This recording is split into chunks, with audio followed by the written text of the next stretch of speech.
Desde La Habana, Cuba, te doy la bienvenida a Con Género, un espacio que promueve el diálogo y la equidad entre todos y todas. Soy Maicel Bello Cruz y ya te invito a que me acompañes para conocer lo más relevante que ha acontecido esta semana en materia de género. Cuando de abuso sexual se trata, las instituciones más sagradas son protagonistas. La iglesia, la escuela y la familia. Porque aunque cueste creerlo, la casa es el lugar donde más ocurren abusos sexuales. En nuestro tema En Perspectiva, queremos abordar esta realidad de la que poco se habla. En Batallas por la Equidad mostraremos cómo se hace frente de manera individual o colectiva a los abusos sexuales. Y en Cultura con Género, como siempre, te mostramos las diversas expresiones artísticas de nuestros pueblos, pero con lente de género. Ocuparon su piel desnuda como lienzo para escribir las demandas de las mujeres chilenas. Igualdad laboral, justicia y verdad. Fin a la violencia. 10 cuerpos, 10 denuncias. ¡Alerta! ¡Alerta machista! ¡Que todo el territorio se vuelva feminista! Así irrumpieron Santiago, cuerpos pintados. El contexto que envuelve este levantamiento de huelga es un contexto en el que la ola de violencia machista se ha intensificado, donde los femicidios no paran, pero también donde el desempleo sube, donde las condiciones de la vida no son precisamente las mejores, y queremos dejar en claro que el movimiento feminista es un movimiento social autónomo, es un movimiento de oposición a las políticas de la derecha. Y es que el llamado Superlunes en Chile por el comienzo de año escolar y laboral, esta vez fue un Superlunes feminista, en el marco de la gran huelga nacional que se espera para el próximo 8 de marzo. El objetivo de toda esta jornada, que ha sido el Superlunes feminista, que partió súper temprano a las 7 de la mañana, el objetivo de todo este día es que llegar a todas las mujeres, a que todas las mujeres se enteren de lo que estamos demandando y de nuestro movimiento, y también de que se viene la huelga para el 8 de marzo. Cambiaron la señalética en las estaciones del metro, reivindicando la memoria de decenas de mujeres que la historia de Chile aún mantiene mudas. Llevamos en el corazón, en nuestra memoria, en nuestra historia y en nuestras luchas todo el legado de nuestras compañeras detenidas, desaparecidas, ejecutadas, torturadas, violentadas. Esas compañeras están aquí. Y continuaron, llegaron hasta el centro neurálgico de la literatura, la mítica calle San Diego, hasta donde llegó incluso Diamela El Tit, Premio Nacional de Literatura, una de las 5 mujeres que en Chile ha obtenido el galardón, del que ostentan más de 50 hombres. Lo que importa, ¿no es cierto?, son las iniciativas que tiendan a cambiar las condiciones culturales, personales, familiares que la mujer experimenta. Y en ese sentido yo estoy muy cercana a todas aquellas que buscan cambiar el estado de cosas. Una semana que se inicia plagada de color morado y reivindicaciones feministas, a pesar incluso de que la ministra de la Mujer, Isabel Pla, no se mostró muy contenta con la huelga nacional. La ministra, la verdad, yo creo que dio en el clavo en que en realidad estamos construyendo oposición, porque justamente nosotros lo que estamos tratando de construir es una mayoría social que luche por sus derechos, no solamente lo que ella dice que son los temas de la mujer. Un desafío que parece aún más difícil, con un gobierno que en materia de derechos para las mujeres hasta ahora no ha sido muy contundente. Sebastián Chouzal y Paola Dragnik, Telesur, Chile.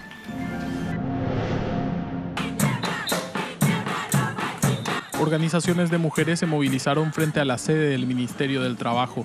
Exigieron que el gobierno implemente políticas públicas que aseguren los derechos de las mujeres. Además, consideran que el gobierno de Mario Abdo Benítez pone en riesgo las conquistas de las trabajadoras. En realidad, inclusive la nueva ministra dijo, vamos a revisar si los lactarios si la ley de lactancia materna beneficia a las mujeres. O sea, un derecho conquistado pone en duda, ¿verdad? Pone en duda. Y sabemos que el gobierno de Abdo es un gobierno conservador, un gobierno que está haciendo medidas de retroceso en leyes conquistadas en la democracia, sobre todo por el movimiento de mujeres. En Paraguay, la ley habilita la abierta discriminación de las trabajadoras domésticas, que ganan apenas un 60% del salario mínimo legal vigente.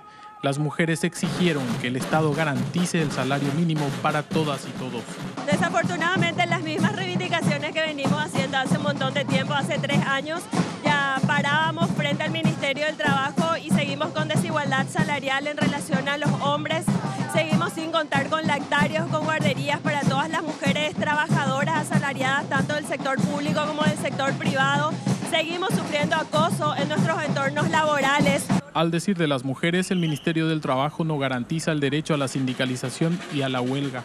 Consideran que la institución es una herramienta de las patronales, por lo que exigieron el fin de las represalias para las trabajadoras que deciden organizarse. Y exigimos al Ministerio de Trabajo, Empleo y Seguridad Social que respete sus responsabilidades hacia las trabajadoras y garantice su derecho a la huelga sin consecuencias ni amenazas de ningún tipo en el marco del paro del próximo 8 de marzo. Nuestras demandas son nuestros derechos, ni más ni menos. Nosotras paramos porque nuestro trabajo vale. Las mujeres anunciaron que se unirán al paro mundial por el Día Internacional de la Mujer Trabajadora el 8 de marzo. Ese día se realizarán diferentes movilizaciones en todo el país para exigir, una vez más, igualdad y condiciones dignas de vida para todas. Osvaldo Sayas, Telesur Asunción. Te propongo hacer una primera pausa y enseguida regresamos.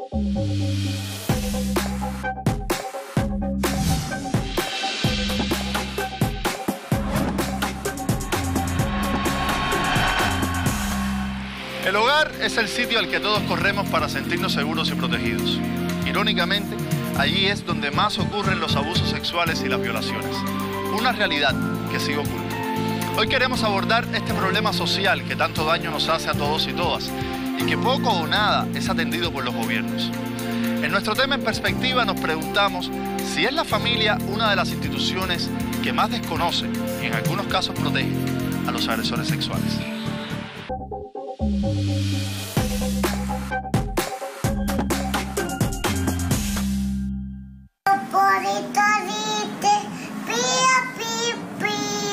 Cuando tiene hambre, cuando tiene frío. El espacio más seguro para los niños y niñas es el hogar.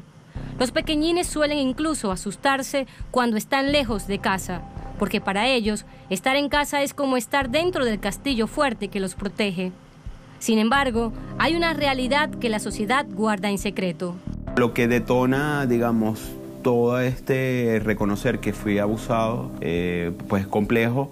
También pues porque esa persona hacía parte y todavía hace parte del núcleo familiar que uno va construyendo, ¿no?, en la vida. Aunque las cifras de denuncias no muestran la verdadera escalada de abusos sexuales que ocurren dentro del hogar, estudios sociales indican que la familia ha sido la institución que más protege a pedófilos. Claro, en ese primer momento parecía ser un juego, ¿no? Pero había algo mucho más entre líneas que generaba ciertas condiciones de inexpresión, sumisión, sentirte culpable, ¿no? Esas son unas de las formas de expresiones que tiene el ser abusado, ¿no? Edwin Rodríguez, quien con el uso de toda su valentía decide aportar su testimonio para combatir el abuso, explica que fue muchos años después cuando tuvo conciencia de que fue abusado por su cuñado. A su alrededor, ni sus hermanos ni sus padres podían imaginar que en su propia casa había un depredador sexual. Me iba dando cuenta que, bueno, se había vulnerado algo, falló algo, ¿no? Ya el relacionarme interpersonalmente con otras personas o con gente de mi misma edad tenía ciertos conflictos, ¿no? Obviamente nunca compartí esto con familia. Aunque la familia sea la institución base de todos los estados, religiones e ideologías, los agresores sexuales también están en el seno familiar. Pueden ser un hermano, tío, tía, abuela, primo y en casos extremos, los propios padres del menor.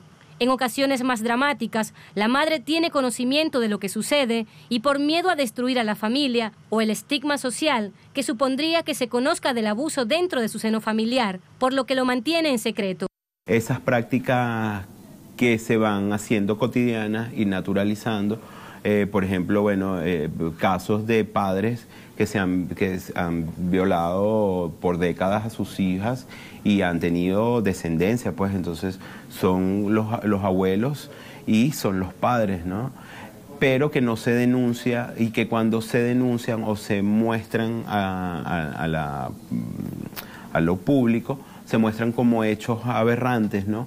El temor al rechazo y a la culpa es la razón más común por la que no se denuncian los casos de abuso en la familia. El miedo se instala en la mente de la víctima y lo confunde al punto de hacerle creer que es cómplice del acto. La situación no paró, como quizás en otros casos pudo haber sido, fue momentáneo, sino que se fue repitiendo y se fue creando, digamos, como una complicidad, como mecanismos, ¿no? de hacerte creer que bueno, eres reconocido, que eres querido, aparte que estás jugando con la sensibilidad corporal de zonas erógenas en donde un chamo de 11 años o más pequeño pues tiene una confusión muy grande, ¿no? de cómo funciona el cuerpo, ¿no? La confusión que se genera en el menor alimenta una relación basada en la sumisión y la dominación de un adulto sobre el niño o niña. Incluso ocurre que la víctima no sabe si puede separar el abuso sexual de la idea del juego o la caricia y el toqueteo de una expresión de cariño. Por eso no logra distinguir o tener conciencia que es víctima de agresión sexual. Hay un vínculo corporal, físico, y que termina generando unas relaciones de poder y de biopoder que, bueno, si empiezas a tomarle gusto, obviamente empiezas como a cuidar, ¿no? En mi caso era eso, pues como cuidar esa relación, aparte de, bueno, no ser descubierto pues por la familia. Las cifras de abuso infantil en la familia en el mundo han sido una eterna interrogante. En España, al menos un 20% de los ciudadanos han sido víctimas de abuso por parte de miembros de su familia. No lo tenía muy claro, sino hasta grande, cuando hago ya parte de este colectivo, ya eso va casi 30 años. En su cuenta Twitter, la doctora Nancy Bello, psiquiatra dedicada al estudio de la violencia de género y la violencia sexual, explica que las razones por las cuales los niños no pueden contar que fueron abusados sexualmente tiene que ver con la tríada miedo, culpa y temor a la autoridad. En primer momento miedo, ¿no? Un bloqueo total al reconocer en ese momento que no es lo que está estipulado, ¿no? En lo normal, porque tiende a ser ya algo en lo clandestino, pero que está en lo íntimo, pero que no te atreves a decirlo porque, bueno, obviamente en mi caso, y creo que, bueno, en el caso de muchas y muchos, se traspola, ¿no? Como ese sentimiento de culpa, hasta en algún momento tiendes a creer que eres tú que provocas, ¿no? esa actitud de esa otra persona, ¿no? Que viene con una mala intención.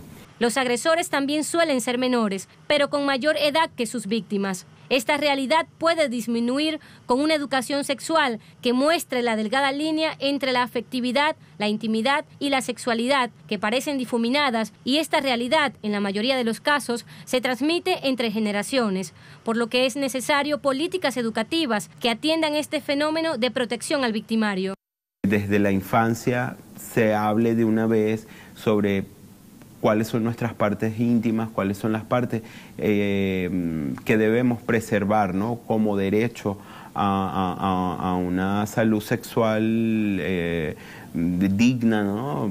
Y que, bueno, obviamente está garantizada dentro de nuestro marco jurídico, inicialmente con la Constitución de la República Bolivariana de Venezuela, y bueno, la Ley Orgánica de Protección a las Niñas y Adolescentes, que bueno, obviamente también estipula un abanico de formas de violencia, pero que esta tiende a ser invisibilizada puesto que pone en tela de juicio las prácticas a lo interno de nuestra familia. Para Edwin, la mejor herramienta es la denuncia. Sin embargo, reconoce que en su caso particular, el miedo lo paralizó.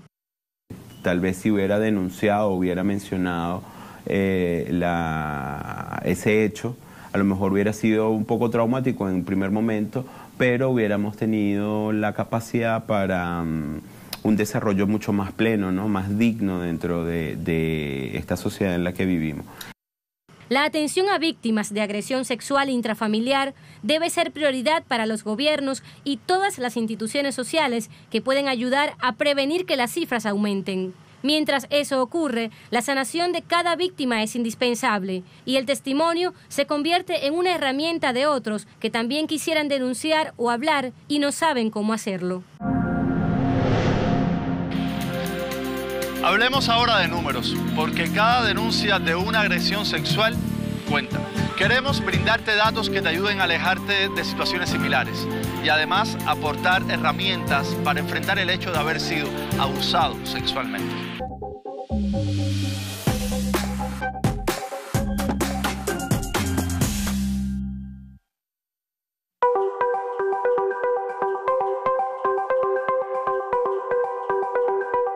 La alta cifra de abusos sexuales en la infancia cometidos en el seno familiar es una cifra oculta o más bien pequeña debido al bajo número de denuncias que existe.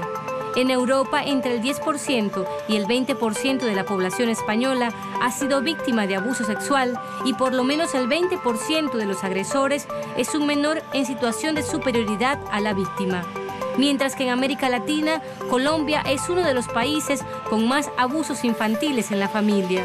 Según la Dirección de Medicina Legal del país, de los 22.519 casos de agresión sexual registrados en 2017, más del 80% fue contra niños entre los 10 y 14 años, cifra que aumenta en el caso de víctimas menores de edad.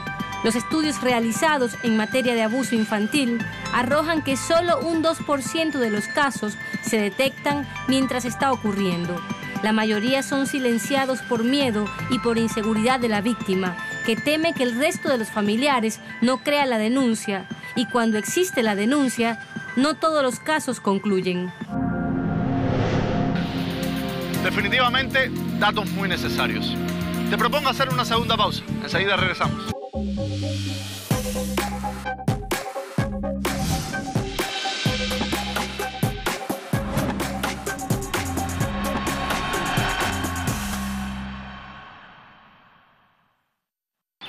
Resignificar el lenguaje nos permite repensar nuestras prácticas.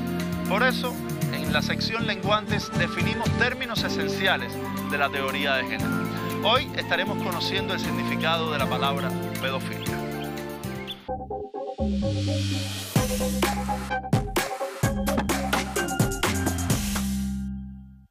El abuso sexual o pedofilia refiere a cualquier clase de contacto del que se vale el agresor para su satisfacción sexual.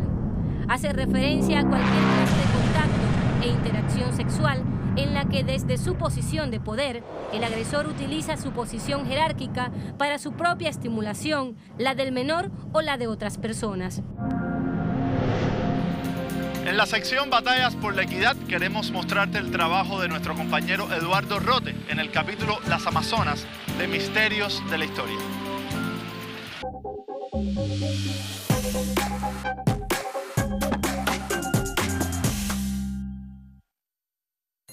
Las Amazonas, mujeres guerreras de la antigüedad, son un mito que, como ellas, es duro de matar, porque aunque no tenemos referencias históricas precisas sobre dónde y cuándo existieron, si es que existieron, han marcado la imaginación de los hombres generación tras generación. Las mujeres guerreras que han marcado la historia del mundo han sido invisibles en los libros, pero además su papel en el relato de la construcción del mundo ha sido minimizado y tergiversado, pues en los sistemas matriarcales predominaba el equilibrio y la igualdad. Hay que saber que este mito se inscribe en el paso del matriarcado al patriarcado, porque cuando mandaban las mujeres, los hombres no estaban sometidos ni oprimidos. El matriarcado era una forma de organización social y no una forma de poder excluyente. La llegada del patriarcado, en cambio, significó una opresión de género y las mujeres pasaron a ser seres de segunda clase. Las amazonas cambiaron esa realidad de los distintos momentos de la historia, rompiendo el paradigma de cada época. En la mitología griega se narran los enfrentamientos entre los héroes griegos y las reinas amazonas. Por ejemplo, el duelo de Aquiles contra Pentesilea en la guerra de Troya o el combate de Hércules contra Hipólita, la hermana de Pentesilea. El historiador Heródoto las llamó andróctonas, asesinas de varones, mientras que en la Ilíada se las denomina antianiras, las que luchan como varones. El programa Misterios de la Historia de Telesur narra este y otros relatos de las grandes invisibles de la historia, las mujeres. Esta historia completa puedes conseguirla en nuestro canal de YouTube Telesur TV. La recomendamos y te pedimos que la compartas. Pasemos ahora a nuestro segmento Cultura con Género y conozcamos más de cerca la identidad y expresiones culturales de nuestros pueblos, pero como siempre, con lupa de género.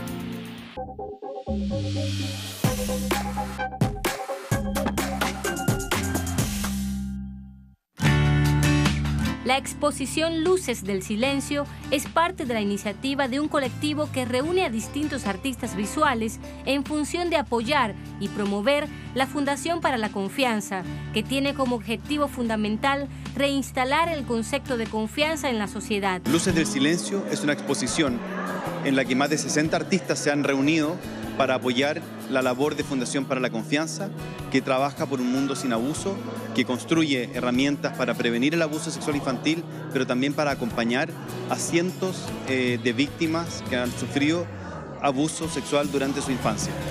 Esta iniciativa, con especial mirada hacia la infancia, puso en exposición 56 obras que fueron donadas para apoyar la lucha contra el abuso sexual infantil.